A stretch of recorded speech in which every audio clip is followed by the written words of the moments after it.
السلام علیکم ناظرین، میں ہوں غلام عباس شاہ اور آج کی ویڈیو میں ہم بات کریں گے بھارت کے حالات کے اوپر۔ بھارت میں حالات انتہائی خراب ہوتے جا رہے ہیں۔ وبا کی وجہ سے وہاں پہ ہلاکتوں کی تعداد دن بدن بڑھتی جا رہی ہے۔ شمشان گھاٹ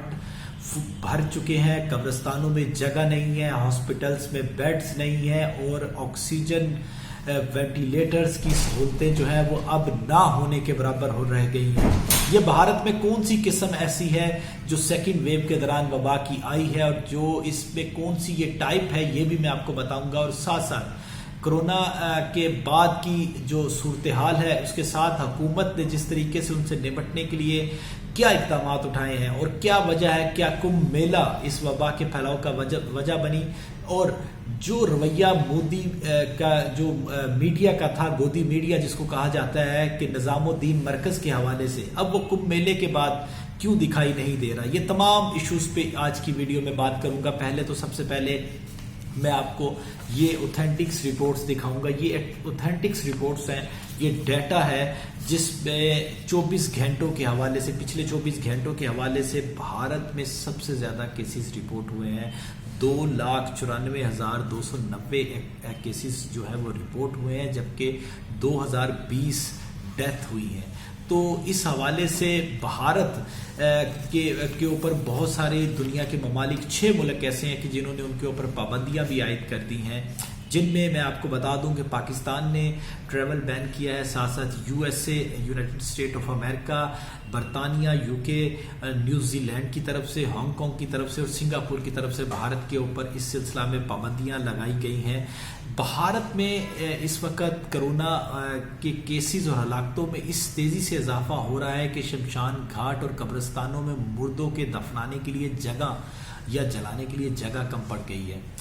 اگر میرے سامنے ایک رپورٹ ہے، بہت ہی خوفناک رپورٹ ہے AFP کی، اس رپورٹ کی میں بات کروں تو اس رپورٹ میں یہ لکھا ہے کہ کرونا وائرس کی دوسری ہلاکت خیز لہر کے دوران گزشتہ ایک ہفتے سے متاثرین کی ہلاکتوں میں تیزی آئی اور کارکنوں کا کام بڑھ گیا اور 7 شمشان گھاٹوں میں جگہ کم پڑ گئی ہے۔ دہلی کے جدید قبرستان اور شمشان گھاٹ میں 3 گھنٹوں کے دوران 11 لاشیں دفنانے کے لیے لائی گئیں، جہاں اب تک ایک ہفتے سے لاک ڈاؤن نافذ ہے۔ اچھا، یہاں پہ رپورٹ میں یہ بھی لکھا گیا ہے کہ نیو دہلی میں کرونا سے ہلاکتوں کی تعداد گزشتہ برس دسمبر اور رواں سال جنوری کے دوران ہونے والی ہلاکتوں کے برابر ہو گئی ہے، جب زمین کھودنے والی مشینیں بھی سست پڑنا شروع ہو گئی ہیں۔ اچھا، میں آپ کو یہاں پہ ایک چیز بتاتا ہوں۔ آپ کو یاد ہوگا کہ یہ جب فرسٹ ویو آئی تھی اس وبا کی، تو اس وقت بھارت میں دہلی کے نظام الدین مرکز میں ایک تبلیغی اجتماع ہوا تھا، اور اس اجتماع کے بعد بھارت کا جو گودی میڈیا ہے اس کی سب کی ہیڈ لائنز تھی کہ یہ جو تبلیغی اجتماع والے لوگ ہیں یہ کرونا بمز ہیں اور یہ پورے بھارت میں کرونا پھیلا رہے ہیں اور ان کے خلاف کریک ڈاؤن کیا جائے۔ پورے بھارت میں کریک ڈاؤن شروع ہو گیا۔ مولانا سعد دہلوی کو ٹیررسٹ بنا کے پیش کیا گیا اور ٹی وی بھارت کا میڈیا ان کو ٹیررسٹ کی طرح پروٹیکٹ کرتا رہا۔ کبھی ان کے گھر سے جو سرنگیں، جہاں پہ وہ مرکز تھا وہاں سے سرنگیں دریافت ہوتی رہیں، کبھی یہ کہا جاتا رہا کہ یہ پاکستان سے بیرون ملکوں سے فنڈنگ لیتے تھے، اور کبھی یہ کہا جاتا رہا کہ یہ پلاننگ کے تحت ٹیررزم کی گئی ہے کرونا کو پھیلانے کی۔ لیکن اب جب کہ بھارت میں کمبھ میلہ ہوا ہے جس میں لاکھوں لوگ آئے ہیں، اور جس کے بعد بھارت کی سیکنڈ ویو، یہ سیکنڈ ویو ہے کیا اور کس ٹائپ کی ہے یہ میں آپ کو بتاؤں گا، اور یہ کس کس دنیا کے ملکوں میں ہے یہ بھی بتاؤں گا۔ لیکن اس سے پہلے جو کمبھ میلہ ہوا اور اس میں لاکھوں لوگ آئے، اور اس کے بعد اب بھارت کا میڈیا اس کو مذہب کے ساتھ یا کسی بھی فرقے کے ساتھ جوڑ نہیں رہا، بلکہ اس وبا کو نارملی طریقے سے پریٹینڈ کرتے ہوئے ابھی بھی نریندر مودی کا پازیٹیو جسچر دکھانے کی کوشش کر رہا ہے کہ شاید نریندر مودی جو ہے ان کی پالیسیز بہت بہترین ہیں۔ اس سے پہلے اگر آپ بات کریں ایمنسٹی انٹرنیشنل کی، آپ ہیومن رائٹس کی بڑی آرگنائزیشنز کی، تو وہ یہ کہہ چکی تھی پہلی ویو کے دوران کہ بھارت کی سرکار کا یہ رویہ بہت خطرناک ہے کہ اگر آپ کسی وبا کو کسی مذہب یا ریلیجسلی پوائنٹ آف ویو سے دیکھ رہے ہیں تو یہ انتہائی خطرناک ہے اور آگے جا کے آپ کے لیے مشکلات کا باعث بن سکتا ہے۔ لیکن اس وقت شاید غور نہیں کیا گیا اور شاید ووٹ لینا تھا، اور ووٹ کے دوران جو تھا وہ اس وجہ سے سب کچھ نظر انداز کیا گیا اور صرف مسلمان ہی نشانہ بنائے گئے. حالانکہ اس کمبھ میلے میں جتنے لوگ آئے تھے اس میں سے میجر جو ہے وہ افیکٹ ہو رہے ہیں اب اس وبا سے. ایون کہ نیپال کے جو سابق بادشاہ تھے، کنگ تھے، وہ اور کوئین جو ملکہ تھی،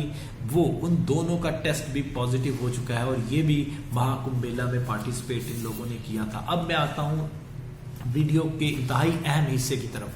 یہ جو وائرس ہے، یہ جو وبا ہے بھارت میں اس وقت جو تباہی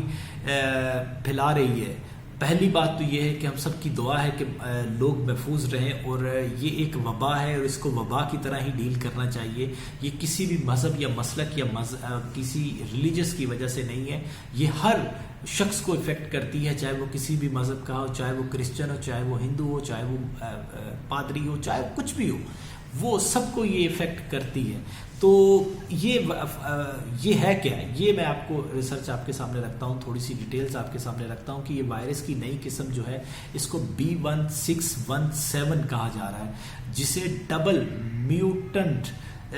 قسم قرار دیا جا رہا ہے. یہ قسم وائرس کی پہلی قسم میں 15 میوٹیشنز جو جینیاتی تبدیلیاں ہوتی ہیں سے بنی ہے، اور اب تک بھارت کی 5 ریاستوں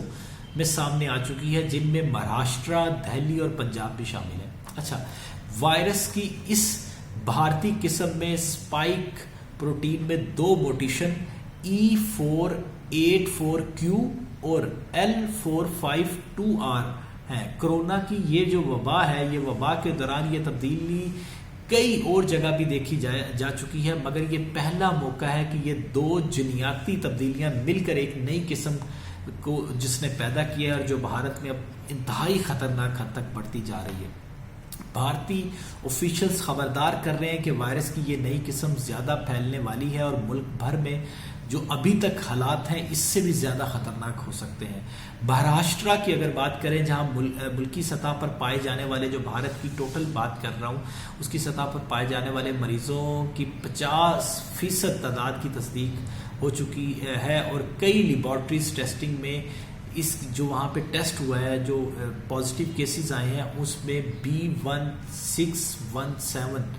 جنوری سے مارچ کے درمیان سامنے آنے والے مریضوں میں 60% نمونوں میں پائی گئی ہے. جو 60% کیسز تھے ان میں یہ جو قسم تھی یہ پائی گئی ہے. اور بھارت دوسرے ملکوں میں پائی جانے والی جو وبا کی اقسام سے بھی متاثر ہوا ہے، جن میں اس کے علاوہ جو اقسام ہے، جن میں برطانیہ، جنوبی افریقہ اور برازیل میں جو وبا آئی تھی، وہ ٹائپ بھی بھارت کو اس نے امپیکٹ کیا ہے. تو یہ انتہائی خطرناک معاملات ہیں جس میں بھارت کے بڑے بڑے لیڈرز، بھارت کے سابق وزیر اعظم منموہن سنگھ اس سے متاثر ہو چکے ہیں، کانگریس پارٹی کے اہم رہنما راہل گاندھی اس سے متاثر ہو چکے ہیں، ایون کہ BJP کے اپنے رہنما اس سے متاثر ہو رہے ہیں. تو اب نریندر مودی نے جو کل قوم سے خطاب کیا تو اس میں انہوں نے کہا کہ لاک ڈاؤن کی فی الحال ضرورت نہیں ہے، لیکن جو صورتحال ہے ابھی بھی اگر بھارت کی سرکار ان کو مذہب کا، ریلیجس کا چشمہ اتار کے، رینک اتار کے دیکھے اور اس کو وبا کی طرح ڈیل کرے تو معاملات بہتر ہو سکتے ہیں. اور ہماری یہ دعا ہے، کیونکہ وہاں کے جو حالات ہیں، ہسپتالوں کے باہر ایمبولینسز کی لائنیں لگی ہوئی ہیں، ہسپتال میں بیڈ نہیں ہے، لوگ خود سے آکسیجن لگا کر ہسپتالوں کے باہر سیڑھیوں پر لیٹے ہوئے ہیں، اور وہاں پر انتہائی دردناک، انتہائی تکلیف دہ مناظر ہمیں دیکھنے کو مل رہے ہیں.